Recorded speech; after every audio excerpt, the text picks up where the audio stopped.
How's it going, people? Welcome back to the channel and welcome back to another Forever Arsenal podcast. Hope everyone is all good and well out there. We are back, the regulars, myself, Jordan, Lee, and James. Make sure you hit the like button. Make sure you engage with us in the comment section as always. We're loving it. We've got our comments of the day ready. Hand up from Lee.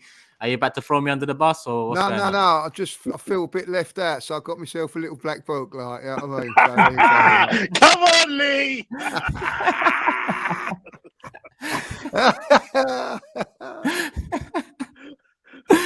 Well, there you have it, people in the comment section. Lee's got his black book, so it's time to, divert some of that energy towards Mr. Lee. I'm just helping Jordan write his out. That's all I'm here for, like. You're a black book wanker. That's what you are now, Lee. Said how to waggle. I don't know what that means, like, you know what I mean? So there you go. It's all smiles again. But big up everyone that's watching. Big up everyone engaging. We love it. Love for the love, as I always say, but I mean it. And let's just get straight into it because we were meant to record this at 8 a.m. this morning. It is actually now 11:30 at night. I don't know why that is, but the less said, no. Should we have a guess? Let's let the comment section guess. Yeah, No. Let's not do that because we know they're gonna blame. So let's just get it out now. Yeah, let's just get it out now. I heard you had a few pages left in the book, so I thought, why not? Wow. On volume 2, he is now. He's on volume 2. Yeah, he's gonna write a series of books. Listen, it's all mad. All right, cool. It is my fault. We was meant to record at 8 a.m. I woke up at 9 a.m. It was too late for a certain busy someone that always has us recording at 8 a.m. But I won't say who that is.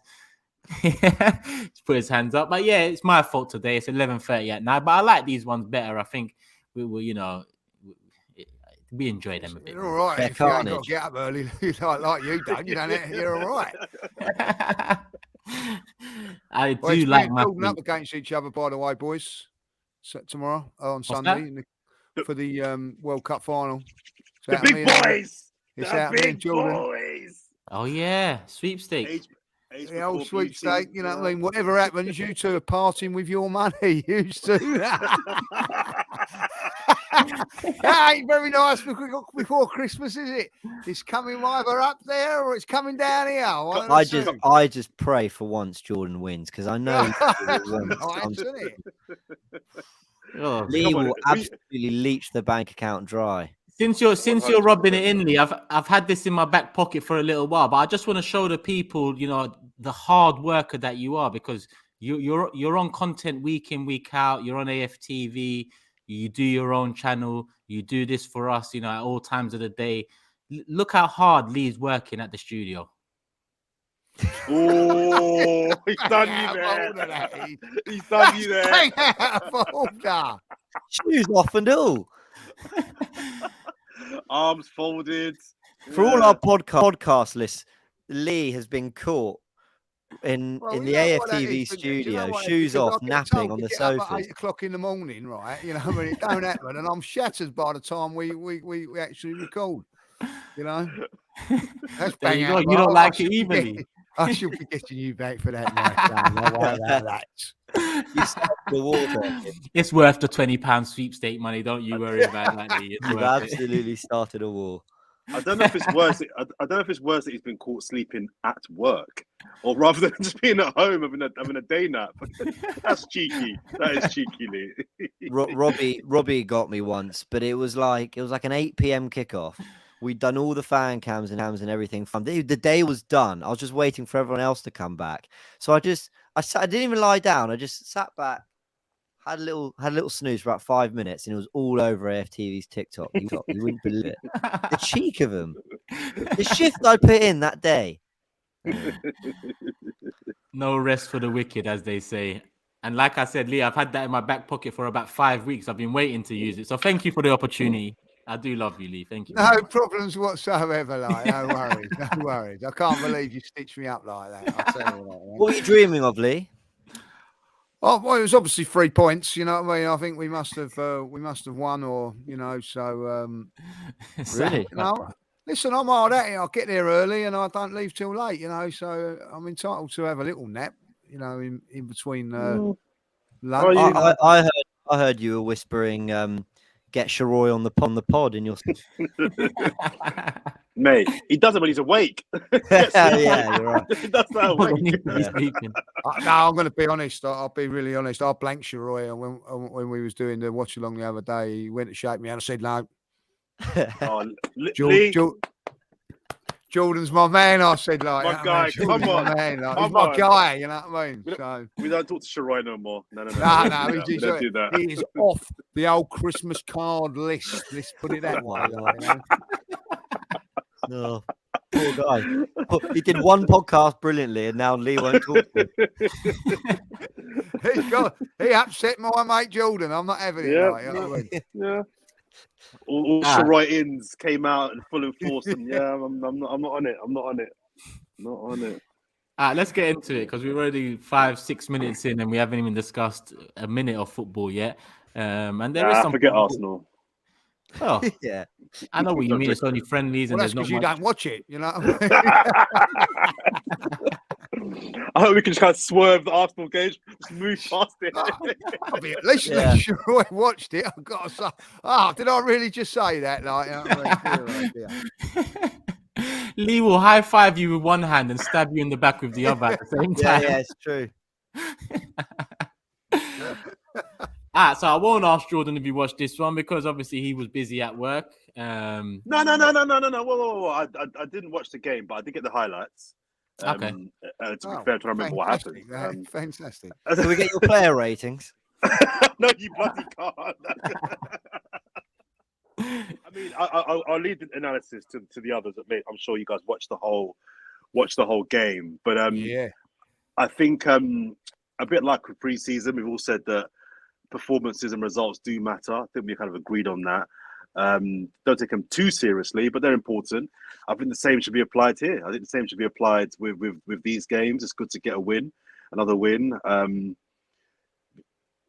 think the momentum, I think, is going to be important. I think kind of getting the guys back into the groove, into the rhythm of Premier League football again and Arsenal football again is going to be, I think, quite difficult. But I have no doubt that Arteta with these games can do that. We've got one more game against Juventus this weekend coming up as well. So yeah, whilst I don't place too much importance on them, it's a good sign that we're winning these games. And in part, from what I saw in the highlights, granted, we looked pretty sharp. Yeah, I don't think it was the best of performances, but we got the job done.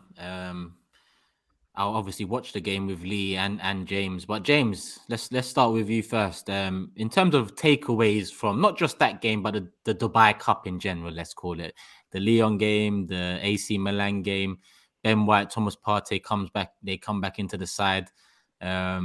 What's the main takeaway for you? I mean, not much more I can add to what I said in the fan cam, but otherwise just we look sharp, we look ready, we look motivated. We definitely look ahead of these teams, but then when you do look at when they're coming back for their seasons, we do expect to look ahead of them. It's a bit like when we beat Sevilla 6-0. You clearly knew that we were on something good because we were playing brilliant football and beating a very decent side 6-0, but also their season was starting like 2 weeks later and it was their second preseason game of the season. So you could take it with a pinch of salt, I suppose. We look sharp, we look committed, we look mentally in the right place. And that's really it. Lee was saying on the watch along, we do play some really good football at times. The way we play out the back, the composure, there's a crispness to our passing. It's every pass means something. It's with action, and you can almost, the more you watch Arsenal, you can almost start to piece together when White passes it inside to Partey. We're now already thinking, okay, Odegaard's then dropping to then make the next link, and you're starting to get familiar with those patterns because Arsenal have been mastering this for a few years now.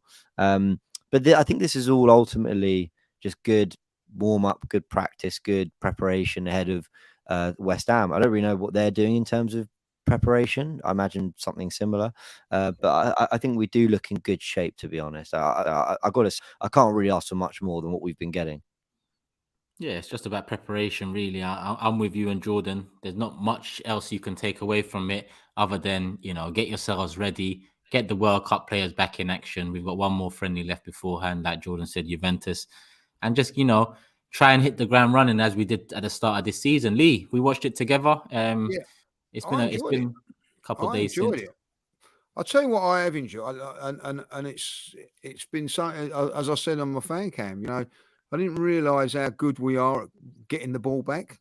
We're chasing it down. They've taking them into places that we wanted them to go to, and then nicking the ball, and we lacked a little bit of sharpness up front, if I'll be honest. But I think that's going to come in the next week or so. I liked it. Partey shows you what a very, very good player he is with good players around him. Some lovely little passes in there. I thought it was really, really good performance. What I did like was I liked Tierney, the way he was playing as well. I think Tierney's going to be very, very important for us now if Shinchenko's not going to be about. And I think that there was a hunger there. I think that I enjoyed what I see, and I think that you have to say how it is. We know it's a friendly and all that, but sometimes that's what makes it hit the ground running. I think Nelson, by the way, showing sharpness and showing that he wants to be about. And that's the one thing that I've took from these games and everything, that everybody wants to play for the Arsenal. Look at them all wanting to come back. There's no, wanting to having days off. They all want to play for the Arsenal, not just because we're being successful, because there was a couple of years ago we wasn't, but they've all bought into what Mikel is doing, and I think they're really looking forward to it. And I think that Saturday's going to be interesting because we're back at the Emirates and in front of a big crowd. I hope they've been out in the cold today to get used to it, because that would have hit them a little bit, like from the sun to I'd love to be there to watch Robbie get off the plane after 5 weeks in the sun as well. Like really, like, what I mean, that'd be a nice little punishment. But yeah, so I think that everything's good. Do you know, I'm going to say this now. I was a little bit scared, a little bit apprehensive of Boxing Day and what was going to go. I'm quite now looking forward to it, what I've seen in these couple of games. I know it's friendlies, but I see this same sort of pattern at pre-season, and look what happened, and I feel a little bit more confident. And the other thing that I feel a bit confident about is Eddie's performances. I thought he's done well in the last couple of games. Didn't score in this one, but I like what he done. I liked his hold-up play. He got fouled for the goal for the free kick, which Odegaard scored. All in all, a good little workout. I think on Eddie Nketiah, I think the biggest test that Mikel Arteta's going to have, excuse me, as the season resumes is, as I mentioned, getting the team back into the groove. Arsenal have proved and overcome quite a few tests in this season so far, where I think they've scared other teams. Being Chelsea away was recovering from losing to United by beating Brentford 4-0, 4-1, 4-0, 3-0. Sorry, 3-0 was beating Liverpool at home. There's been a few of those ones. The next one for me is, can we show the rest of the league and other fan bases that all said or all felt that the momentum break with the World Cup was going to derail Arsenal's season? If we can come back and prove that actually it hasn't derailed our season, I think that will be wow, these guys are serious now. They've had their break when they were playing well, but they're playing as well as they were before they broke up.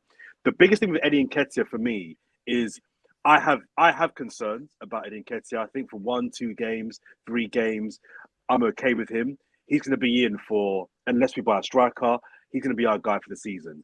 And I'm just not convinced he's the guy to score the goals, to fend off Man City.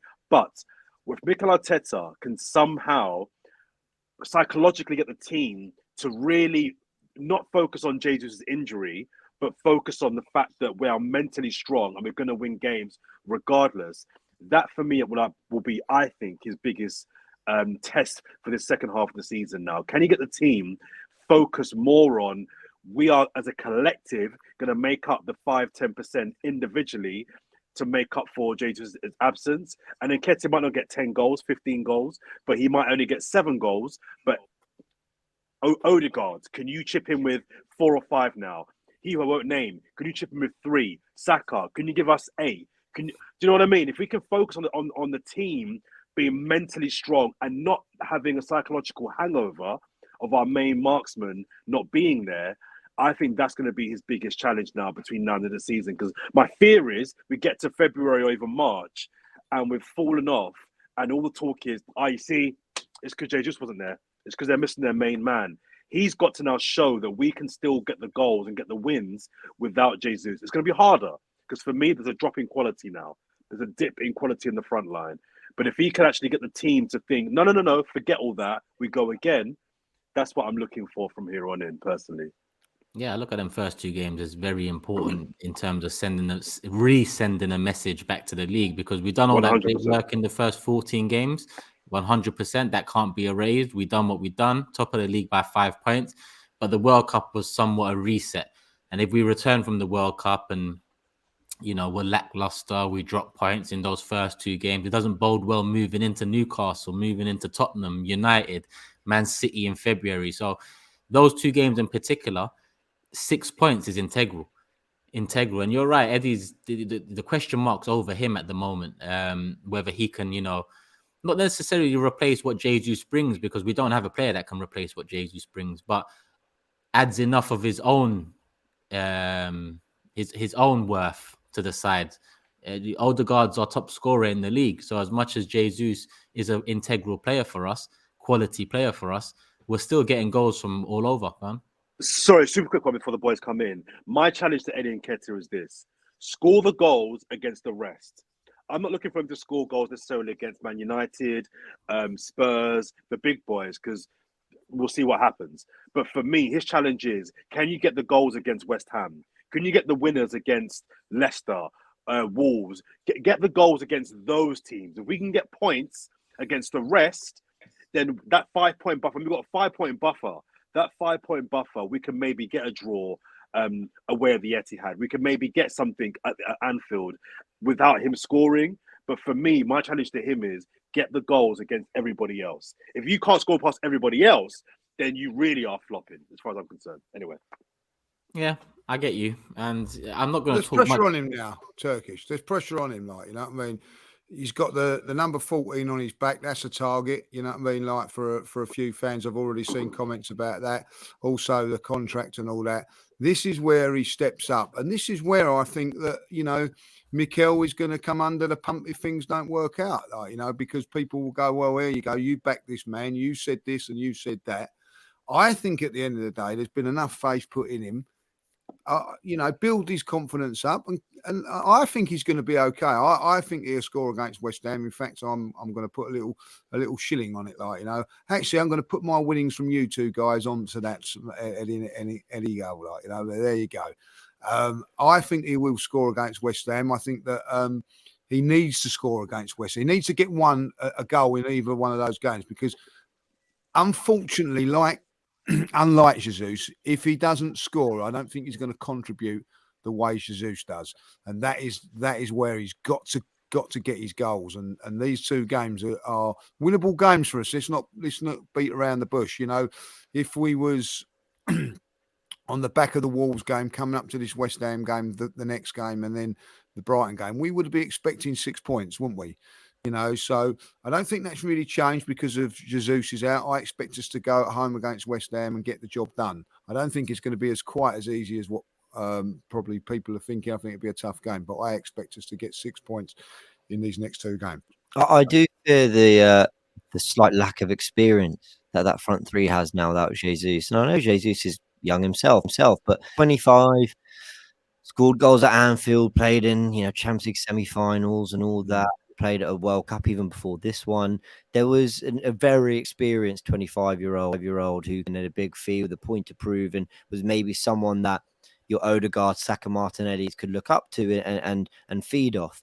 Now, in a weird way, I'd almost be more confident of Eddie coming in and having the impact if, say, Saka got injured or Martinelli got injured and Jesus had to play wide, and then Nketiah was leading the line. I'd like that balance there with that experience and the other 2 to flourish, you know, might be a nicer balance. But I just think when it's, you know, 21, 22, 21, or however old them, and so young, that suddenly is it's a very kind of young average age for a front 3. kind of be depending on going into a pretty crunch time of the season. I think that's the only thing. I don't really doubt his quality, but I think Jesus has this aura about him, this like, because of what he can do. He can be stronger than you, he can jump higher than you, he can beat you with trickery, and he can score goals, even if he hasn't recently. And I think that is maybe something back. So he's almost going to have to get a few goals early on just to kind of set the tone. Like, listen, fear me as well, if that makes sense. And to his teammates, trust me as well, like you would Gabby Jesus. Would you guys phase at Middlesbrough Road back on the left, move Martinelli through the middle, and have Nketiah as the kind of impact sub still? I wouldn't. I'd probably lean more towards Emil being the false nine to allow Martinelli and Saka to kind of still make those inward runs and hope that Emil can pull out a centre back or two.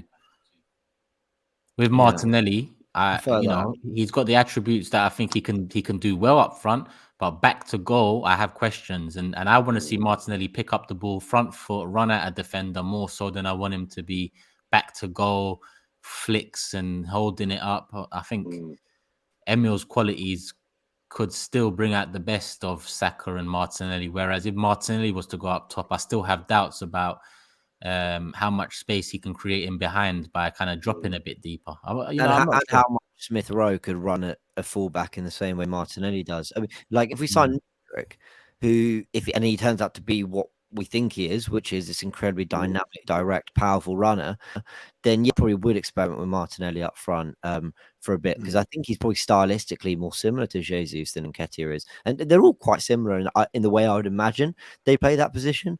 But it's actually more that I don't like the idea of Smith Rowe just tucked all the way out wide to the not tucked, so just shoved all the way to the touchline. Trying to stretch and run at players. I think he's a combination. I think he wants players around, quick 1-2s, bit of movement, making space, making things happen in central areas. And I just don't think anyone else does what Martinelli does on the left hand side right now. Listen, you mentioned Mudryk, and I think it's only right to kind of move into that talk, because as much as we've had friendlies, those are pretty much preparation in terms of fitness, getting the players back and preparing for the Premier League. But all the news tends to be around the transfer window now.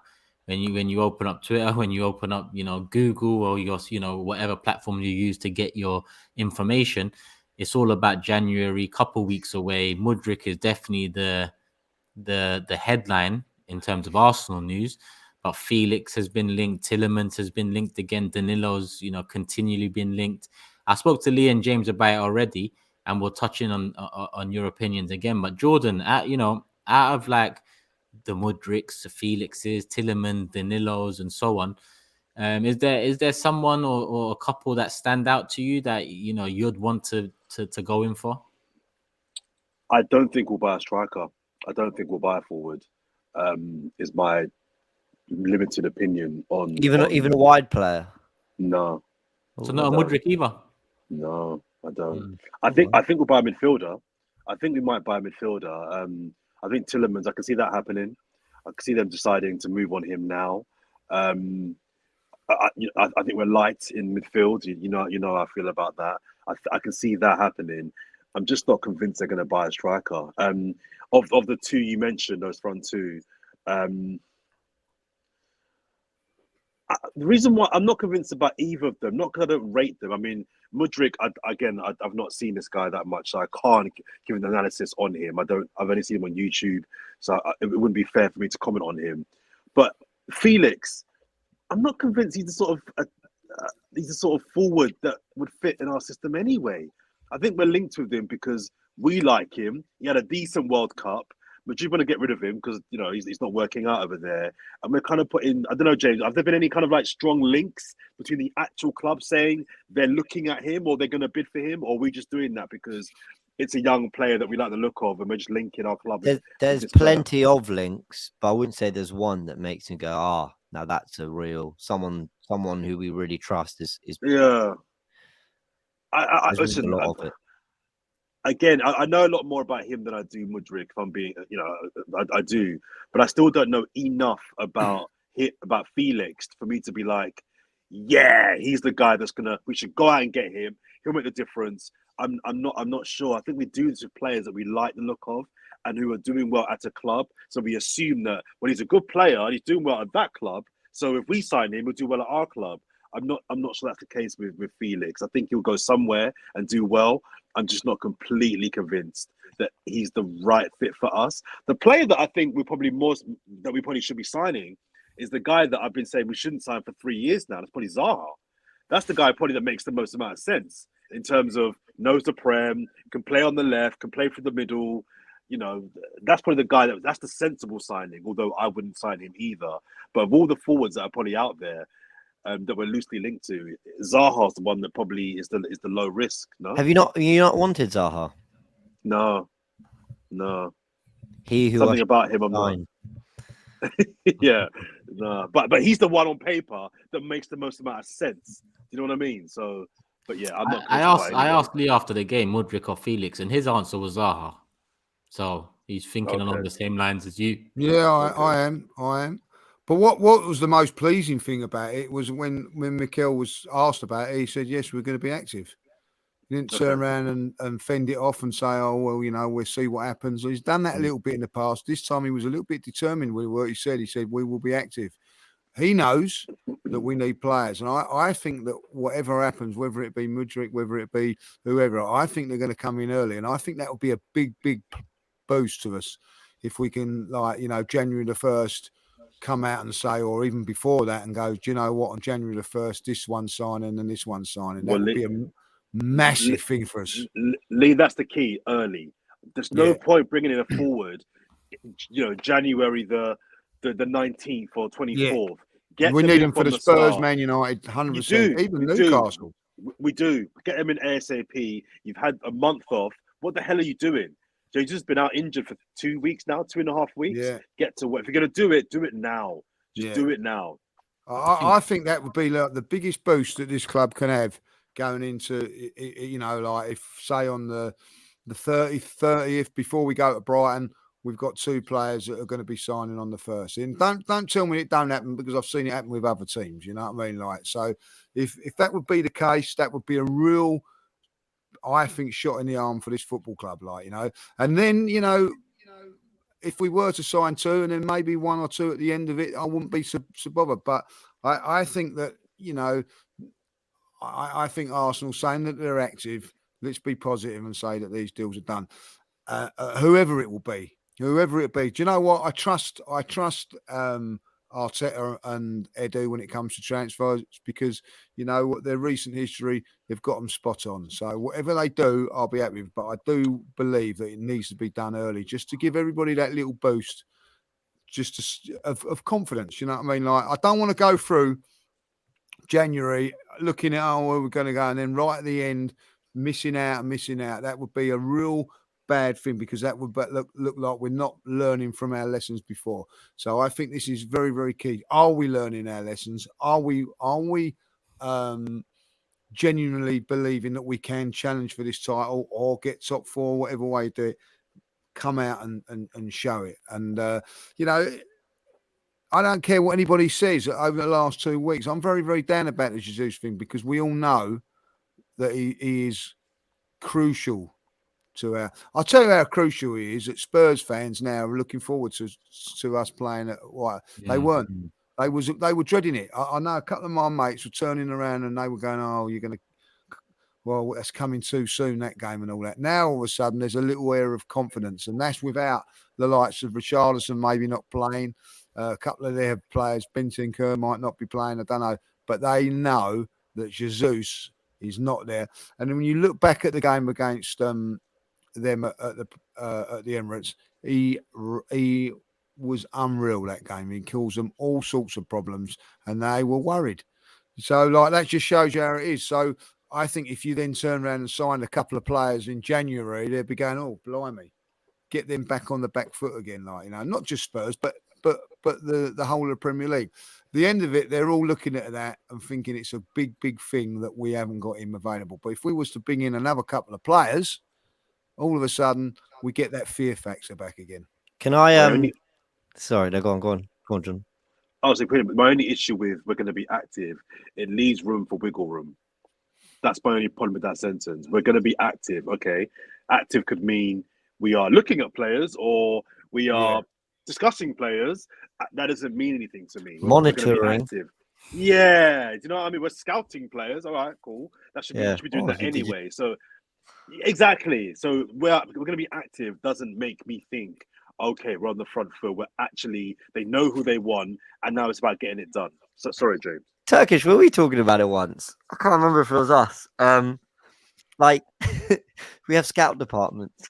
It's their job trying to be ready. And there's always this kind of, I think as football fans, it's the transfer window approaching. And I think in my mind, somewhere in the back of my consciousness, the scouting team have decided to come away from their 9-month holiday to start. All right, quickly, you whip up Football Manager, you get out the records from the last 2 years.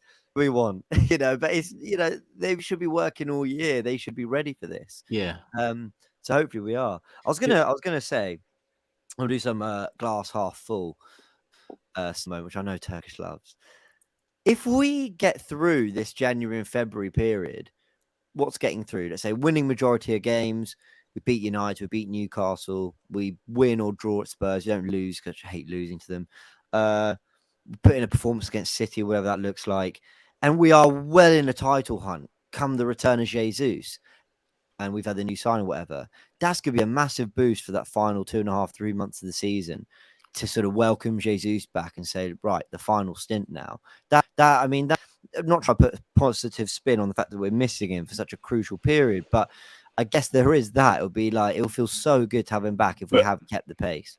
But James, I think the two are linked. I think if they do buy someone, that is a sign he's out for the season. I don't think so. I think if they buy someone, it's them saying he'll be out for 3 months, and then to rush him back for the last month. I think if they buy someone, it's a sign that we're not expecting. If he comes back early, great, but we're not expecting a return this season. But if they don't buy anyone, they're thinking, okay, we can have him if we can get to like March, then and still be in the mix, we're bringing him back in then for the last 2 months. I agree on some level. So for example, if they went and bought Ivan Toney for 40 million, I'd be like, what? Or they actually spent 60 million on João Felix in this window, I'd be like, that's strange because you didn't see these deals come. They very much play down the middle. That tells me something. We've got the Europa League to contend. We've still got an FA Cup that I presume we want to be competitive in. We've got this ultra competitive Premier League as well. And we put in a £50 million bid for Rafinha last summer anyway, with Jesus coming through the door. So I do think their intention was always to bring in another forward wide player of some kind. They did something really drastic for a proper number 9, then I'd be thinking, oh gosh, they're not confident about Jesus. But if they sign Mudryk, I'd be like, that pretty much sounds like what they were trying to do anyway. I think the club will wait to see how these games play out, and by these games I mean the ones that Lee and Jordan have suggested we get players in for. Newcastle, Tottenham, United. I think the club will wait to see how we fare without Jesus against them, then make a decision after that. Because with Mudryk, there's nothing stopping us signing Mudryk right now. Right now. Shakhtar are not back in action till February. The World Cup break is here. He could, be signed, sealed, and delivered on the 1st of January. But there's something stopping it all. Obviously, there's negotiations and getting the best price and all that. But this has been going on for 4 weeks already? Just before the World Cup, maybe 4 or 5 weeks. So I don't know what's kind of causing that delay. Is it because there is no real interest in him? Is it because they want to see how the Jesus injury plays out first before maybe spending the biggest chunk of their January pot straight away before we even head into it? I just can't really seem to find an answer with that one. So I really think the club will wait to see how we do against Newcastle, do against Tottenham, do against United, and if need be, give us that, that renewed hope with a new signing after those fixtures. And I see Jordan shaking his head. I'm in agreement with you, bro. I mean, what Arteta said, I mentioned it to James on AFTV Live. Was it today or yesterday? Arteta's wording, and is it something to be concerned about that he said if we find the right players and so on, when in reality I'd expect the list of players to be pre-prepared from the summer, maybe from the first few months of the season. So I'd expect the targets to be in mind already, and it's a case of maybe making it work financially, because again, I've been on the Kroenke's back for the longest. I don't think anyone has more so than me. But even I have to kind of take a step back, look at the last few years, the money we've spent, the competitions we've been in, the places we've finished in.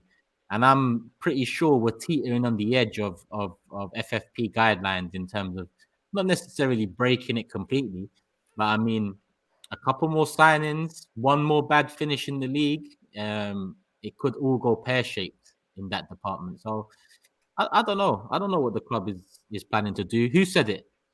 I think Lee said it. I trust Arteta a lot more than I ever have off the back of his last 2 summer transfer windows. So it's just about trusting him again in this one.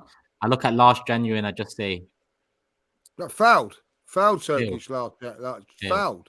So that's what I'm saying. Learn from your mistakes. I'm a big thing of that, and I think that they will. I think they will learn from their mistakes, and especially with the Jesus thing now. I think it's just made that a little bit more important. And I'm with James on this. I think they'll go for a white. If they go for a strike, I don't think they will. But if they go for a Mudryk or someone like that, that's been in the plan since January. They've looked to bring in a white. They want to bring in another wide player. And also, if they do bring that back, also with Smith Rowe coming back, I know it's not a new signing, but it's like a new signing this season. That would give us a little bit more. Bring in a midfield player. And, everybody's going to be all happy about it. Arteta's going to be happy about it because he's got a squad that he feels that can work. Don't forget now we're going into the business end of the Europa League. We ain't going to be able to rest players like we have done in the past, like for those group games. It's the real deal now. Like, you won one thing and you're out. So, I don't think that Arsenal, and I agree with what you're saying. So, if Arsenal were to go out the FA Cup, say, at Oxford, and then go out the Europa League early and then miss out on top 4, I think that Arteta, all of a sudden, where the pressure will be on him big time. Big time. You know what I mean? Like, so the season can implode very quickly. Yeah, exactly. So he needs to, so I'm pretty sure if I was him, I'd be going, look, give me what I need and give me it early. Yeah, I'm with you there. In terms of Arsenal, because we are going to move on to World Cup stuff, is there anything else that we want to touch on? Well, I've got something I want to get your thoughts on that links actually the World Cup and Arsenal. Yeah. Just super briefly, I want to get your thoughts, all 3 of you, on Ben White. And I didn't want to bring him up in the last couple of pods because when he left England, the statement read he'd left on, I think, compassionate leave or something for personal reasons. Yeah. So I thought it was best to respect that. We don't know what it is. So when you hear personal reasons, I think, unless they want to disclose what it is, I just think it's best to just wait until the person wants to talk about it or maybe they don't. But either way, speculate about something so personal, whatever it is not really classy. But then he posted on Instagram something like we're back or let's go baby, something like that. Yeah, on those lines. I think it was. I'm back baby. Yeah. And I just wondered if you guys think that whatever it was that he did leave the England camp for will have any kind of impact or hangover for us. And secondly, if you think that he almost owes England fans an explanation now that he has publicly responded in the way that he's responded. For me, it's we back baby was the caption, and it's him Arsenal training gear. For me, both questions, no and no. I don't think it'll have an impact on us. Not that I know what it is or I believe any of the rumors so far, because none of us really know for sure. So I don't think it will impact. He's come back into the squad where he came back into the squad in Dubai. He started the first game he could start for us. So in terms of what that was, put it behind. And the second question, no again. I don't think he's not an integral player for England. He was one of the ones that, like James Maddison, was a surprise pick, well deserved, both well deserved, but a surprise pick that wasn't utilized up until the point that he did have to leave or was forced to leave or whatever the reasons were behind it. So I don't think he owes anything to English fans. But you don't think if you are called up for your country and then you walk away and we don't know the reasons, but you leave camp, you don't think England fans, and listen, not for me, I don't give a damn personally, but if you're an England fan, are you not thinking, well, hang on a minute, like, okay, if it was an injury or if it was a personal thing you've told us, something's happened, fair enough. It was a starter or an important player, yeah. But England Oh, fans right. didn't like no England fan was relying upon Ben White. Maybe the Arsenal fans of England would hope to have seen him. But I don't think, other than that, he owes English fans anything. And I don't mean that in a disrespectful way. I just think that, listen, it's private and personal reasons, respect his privacy. So it is what it is. He doesn't have to tell us. But my point is, Turkish, when he responds with "We back, baby," whatever was personal, he's gone public with that statement. Now, if he left the camp and just said his personal reasons and kept his head down, people would be like, okay, we'll just leave it alone. But with his response, he's now gone public again. So I'm just wondering, now that you've come public, do you owe the English fans I an see that as explanation? drawing a line on it. I see that sort of a caption saying, I ain't going to tell you what it is. I ain't going to mention it. I ain't going to talk about it. I'm back. It's about Arsenal. We moved. That's how I take that sort of a caption, that he's drawn a line.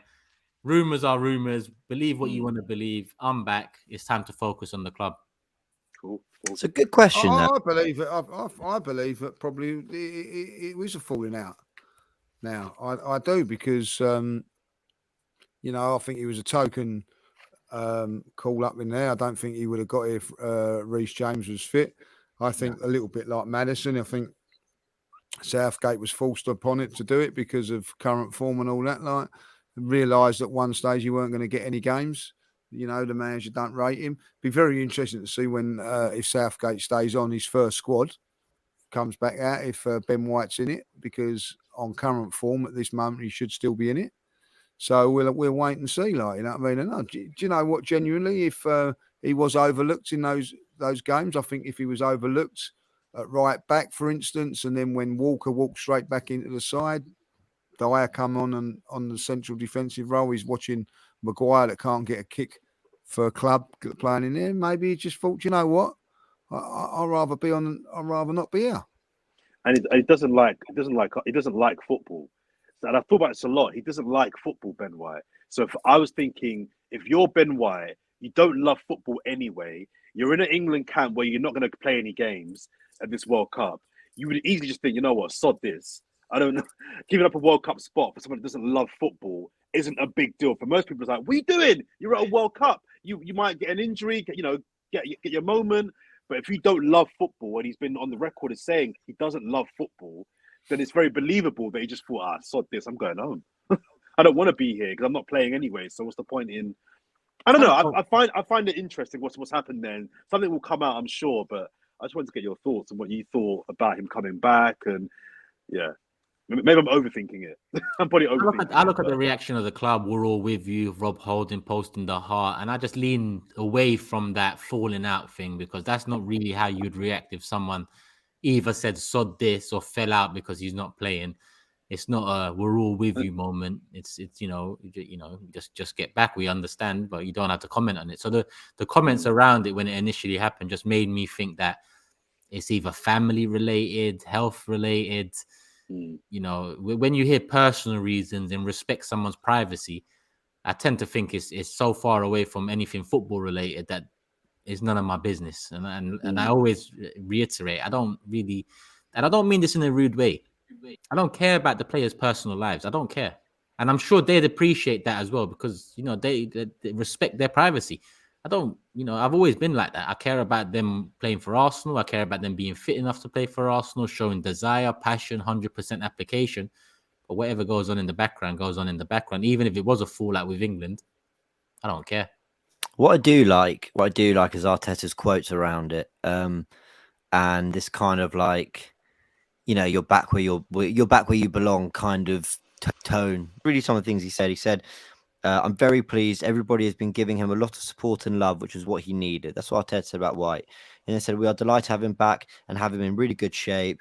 Asked about stories questioning White's character, he replied, "We can't control that, but I know who Ben is, what he needs, and what his character is, and how happy we all are to have him at the club." I think he's almost, whatever the reasons are, I think there's a lot of warmth coming from Arteta towards Ben White, and basically saying like, we got you. And I do like that. I think Jordan, you've great questions around that. And I'd be lying if I said I've avoided the topic a little bit, the AFTV lives or whatever. But it's a good question, and I have thought about it a little bit, but I kind of come to that conclusion that Turkish has, which is, listen, I can speculate, but personal reasons can cover so many things that I'd rather not. And so I would not care. And as long as he's back playing for Arsenal and his That's all caption on that. Instagram suggests he's quite happy, and Arteta saying all the things I want to hear from my manager about him, I'm happy. And Yeah. He might, for all we know, he might have a dog at home that he's had for like 11 years that passed away. For all we know, it could be, it could just be anything. Like James has just said, it can cover such a vast majority of reasons that there's no point even for me dwelling on it too much. It could be anything. But yeah, World Cup. That was a nice segue into it, Arsenal related. But what do you not make of it? Argentina 3, Croatia 0, France 2, Morocco 0. Messi is the greatest of all time, and he is still the best player in the world. That's the conclusion I've come to. Incredibly reactionary, I know, but that guy. I'll tell you what I have noticed with, and someone I met on the train today actually said it about Messi. Was he's more aggressive, he's got a little bit of really wants it. You know what I mean? Like, I've never seen him like get involved with arguments with other players and things like that. But he has on this one. There's been an ultra aggressive Messi, like, you know, that they're here to do the business. I don't think that they will. I think, unfortunately, him up there is going to pop the money. But I think France have just got that little bit too much for them. I actually said I'm not going to change my mind, and that whoever won out the England-France game, I think we said it on here, will go on and win the World Cup. And I still believe that is true. I think if England would have gone down the other route and come in second in the group, I think we'd be in the final now against France. That's where I feel it would have been. If I throw a question to you guys, because I tend to agree. I'm worried that France are going to win it. I really want Messi to win it, but I'm worried that France are going to win it and end his dream, and that's his last moment in the World Cup. But do you think France are more worried having looked at Argentina's performance against Croatia, or do you think Argentina are more worried having looked at France's performance against Morocco? Because I actually think Morocco deserved to probably win that game against France, if not at least take it to extra time. I think over the 90 minutes, they were the better team. They just didn't have a real killer in the box that could kind of put it away, if I'm honest with you. They exposed France's left-hand side. And if Messi, you know, brings back a bit of the old Messi and hugs the touchline on the right a bit more and cuts in, that same, you know, in the way Ziyech done against France, I think Argentina can win it. But I look at the both semi-finals, and France were poor. France were pretty poor. Argentina, on the other hand, they weren't great, but they got the job done in emphatic fashion as well. I don't agree. I don't think France were poor. I thought France, and having thought about the France-England game a little bit more, I think France did what big teams do, which is control the game, and when they need to pull the throat, they cut the throat. And I think that although Morocco had some good possession, and had some good chances to score in that second half in particular, I think France were confident in their abilities that, hang on a minute, we're world champions. And yet, Morocco having their moment, but we've been here before. We've done this before. And despite on the optics may look like we're under pressure, we've got this. And they always, for me, felt like they had another gear or two to go up into if they needed to, like big teams do. And I think there's parallels with the England game. I think, having thought about it some more, people say England, and I did as well, England were the better team. But I think part of being a great team... Go on.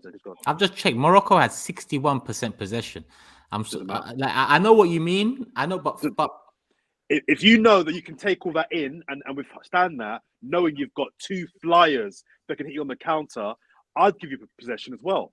They knew that Morocco would be there, try and stick it on them. There's obviously the whole intercultural element of France v Morocco. They were up for it, semi-final, making history. They were going to be on it. And I think France knew that and just thought, just be patient, Just play your game. We've been here before. We know what we can do. Let them have the ball because they've got no killer up top. Morocco have no killer up top.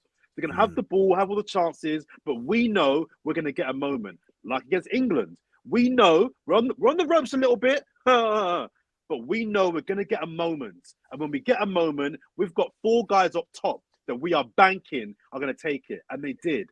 So I think France is the better team because although it may look like they were on the ropes, for me, they were in control of the game. I fear they're going to win I say fear. I want Messi to win it as well, like you. But I think a good team beats a great individual. We've got a great individual against a good team. And I think more often than not, the team comes out on top. Argentina are not good. They are not good. They're average for me. They're an average team with a magician. I mean, Otamendi has been solid this tournament. Romero, after that Saudi Arabia game, he's bounced back. Molina's been a good fullback. DePaul was so poor in the opening 3 games, but he's been crap the whole tournament, Turkish. The last couple rounds, he's been better. He's been better the last couple games, 100%. Now, name those same names. Now, put them up against Mbappe, Giroud, Griezmann, Dembele. Yeah, it's peak. It's peak. But, but then the Messi... Also, I have to say, France... I thought you got to give the manager credit. They was just struggling a little bit against Morocco, and he changed it around, took Giroud off, put Mbappe out down the middle, brought on Thuram. And they that was it, And so I think France have got 4 very, very good players up front, and I tell you what, they've got a solid midfield, and this is also without 2 of their defenders. 2 of their players were ill that day, and they still had enough in the tank to win it. I just think that they're all round got some fantastic players all around, and they're coached really well by someone that knows what he's doing, and that game could have easily gone against them, but it's he turned it around. And you look at Giroud, goal scoring winner against England. Would Southgate do that with Harry Kane? Would he He would have kept him on and that. So I've got a lot of admiration for the way the French go about things and all that. So unfortunately, even though I've got Argentina in the sweepstake, I think that France is just going to be too good. Argentina to win it, it has to be one of the most boring games of football you'll ever have seen in your life, because I don't think what Argentina will want. I mean, maybe they will, like, if I were advising them, if they picked up the phone to old James from Tactical Insight and said, "What would you do, James?" I'd say, don't get on the ball, think you're going to carve France solo chance. Listen, they've not been brilliant defensively, France, but maybe that plays into their hands. Like Jordan said, it opens the game up and Mbappe's got space to attack, blah, blah. You almost want to be quite cautious. There's one team that can afford to be cautious because of the sheer magic they've got on the pitch. It's Lionel Messi. It's Argentina because of Lionel Messi. They weren't that great in the first 10, 15 minutes against Croatia, actually. I thought Croatia had more of the ball and were just sort of looking quite confident on it. Looked like they settled a bit quicker, but just a ball over the top, bam, penalty. They've got that quality to do something out of nothing, and got Messi on the pitch, anything's possible. So I'd keep it quite cagey if I were them, because it kind of nullifies France. We get a really boring game. I'd be surprised if we have more than 5 shots each by half time. And they just got to hope they get their moment. I think if you go punch for punch, I think they'll just finish you off. I agree, and I think that without mentioning the England game again, the irony is, I agree that their best chance, James, of winning this game, Argentina is being boring and stodgy. And the irony is that if England had played like England at the Euros last summer against France, I think England win the game. Make it boring, make it stodgy. 5 at the back. 2 defensive midfielders, 100%. I thought about it some more. If England had been the England of last summer, they beat France. France are not great. They are not a great team. They're a good team with some good players who are well oiled for being together for 4 or 5 years. It's not an amazing French team, sorry, but I think if you go as Morocco tried to go punch for punch, you're done. You're done. I think England, to a degree, tried to go punch for punch with them as well. They're not that good. They're not good enough. France are amazing, but they're better than England. France are amazing, but they're better than Argentina and they're better than Morocco. If you try and take them on, you're going to lose. Who's the best player in the world, guys? Messi. Mbappe. Griezmann. Messi's 30, 35 now. It's not the Messi of 5-10 years ago. Like, But you know what, Lee, right? We gotta said Mbappe as well, because how he denies pace and power. He's good, fantastic finisher. He's got everything, right? And when I saw Messi do what he did to Gvardiol, Hmm. that is nothing but skill. Like it class. just Class. the tight control, the twisting, the turning. He's not. I don't think he's even faster than Gvardiol's a fast centre back, but he's just done him with his feet and his magic and his trickery, and his strength and everything. And I'm like, I think Mbappe could kick it and run and get past him. I don't know if he can do that with his feet the way Messi did. Oh, no. He'll never be able to do what Messi did. Messi's got that in abundance, but he can't do it on a regular basis like he did before. You know, he was doing that all the time, but he has to pick and choose. But when he does it, you know, he's still a fantastic. He's 35. He's still a fantastic footballer. Not only when he gets into the box, how many times you see the ball overcooked or whatever, he puts it on a sixpence. You know, he's a quality act. You know, like don't get me wrong, but at 35 to be still, you know, and I've got to say Mudryk as well. You know, at 37 and Ronaldo at 37, still be even performing at that level is incredible. It's incredible. But you know what? They're fantastic players, aren't they? Like, you know, that are cut above everybody else, and that's why they are. Well, please do it, Messi. Go on, Jordan. The best football player on the planet is Lionel Messi, but Mbappe is the guy that if I could pick one player tomorrow to play in a final, I'm picking Mbappe. I get what you're saying. I get what you're saying. Play in a final. A one-off game. One-off game. One-off game, you got Messi. Because Messi, the thing that brings Messi down is his age. If you say one-off game, go and win that for me. No, tomorrow. One-off game tomorrow. Who are you picking? Messi. Listen, Messi is the best football player on the planet. Whilst he's playing, he will always be the number one player on the planet. But in terms of attributes and form, Mbappe has got more weapons to his armory. He's got more weapons, but I would love Messi to win it. However, can we just show 3 minutes left? Just dedicate a minute. Olivier Giroud could win the World Cup again and be the Golden Boot winner on Sunday. Yeah. That for a guy that large parts of our fan base, I'm always going to say it, battered and was snobby against. I think he's had a phenomenal career. A Champions League, a Europa League, a Serie A title, 2 FA Cups with us, or was it 3? 3, I think. 3, he got all 3 with us. 3 FA Cups, you know, 2 World Cups, and possibly a Golden Boot. Respect him, man. Respect the guy. I've always rated Giroud. He wasn't the guy to take us to a title, but I've always rated him. I just wanted to give him a quick shout out because he could end his international career on Sunday with a lot less respect than I think he should get. I get you. And it was worth a shout. Reason why. He has been a surprise. It seems that we all want Argentina to win it, but we all think France are going to win it. So I'm not going to go around and ask that question. But what I am going to ask is, have you guys got your comments of the day ready? With a couple minutes left of the show, it's time. Yeah. Oh, yes.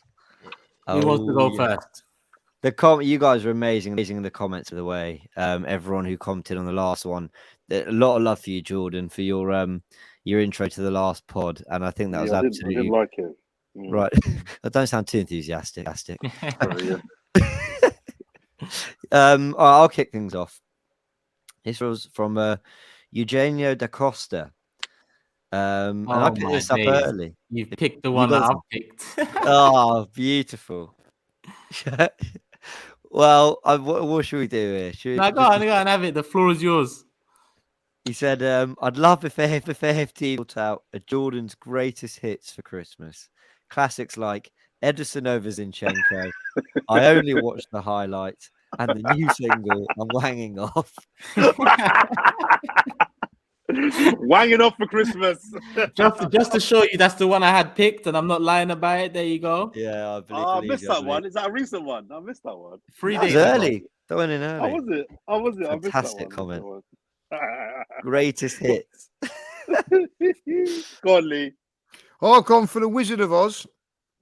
I understand the cost of living at the moment is serious, but I'm sure Jordan could have turned his light on for the I've got that as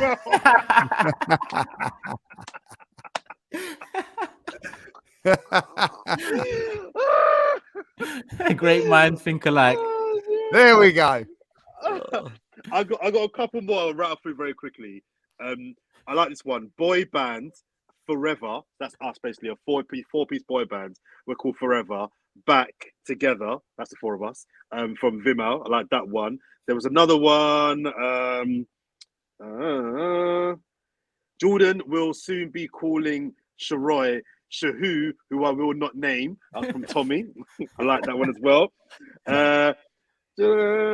As much as I loved it, this was from Sharoy.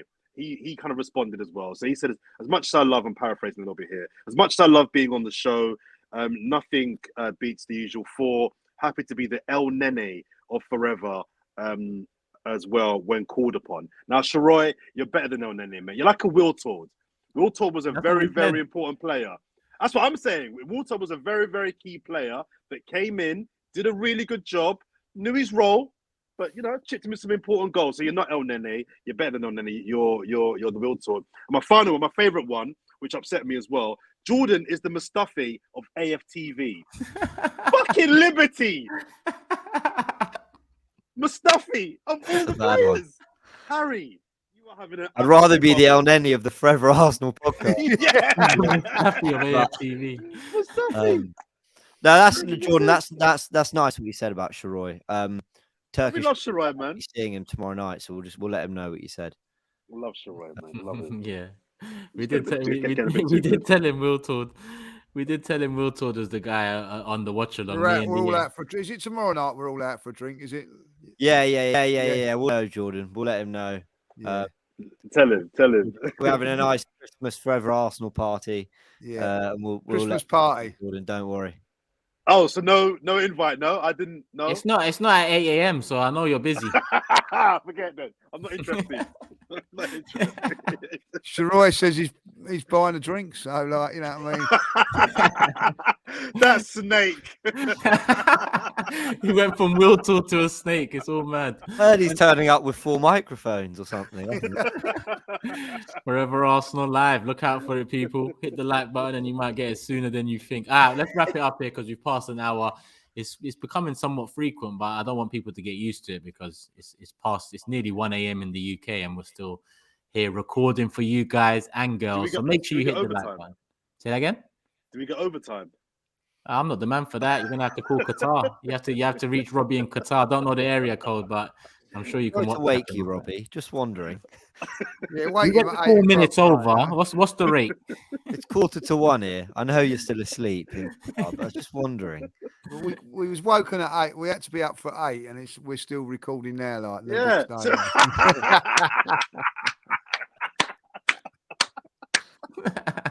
The picture's real. Oh dear. Oh dear. Cool. Jordan, love. Lee, love. James, love. People watching, love for the love. Make sure you hit the like button, leave your comments. We will be back again probably Monday, the next show. We're going to try record it Sunday night because James is out next week. Well, I say out, but he's taking some leave. He's going to enjoy some leave before Christmas. So we're going to do Sunday night. We're going to record the next show. Oh, so Sharoy's in. Is Sharoy in on the next show then? Oh, yeah. No. James is there Sunday. Oh, okay. James is there Sunday. I'll see. He'll see. People, hit the like button, leave your comments. You know what it is already. We'll be back again soon. Love for the love. We're out.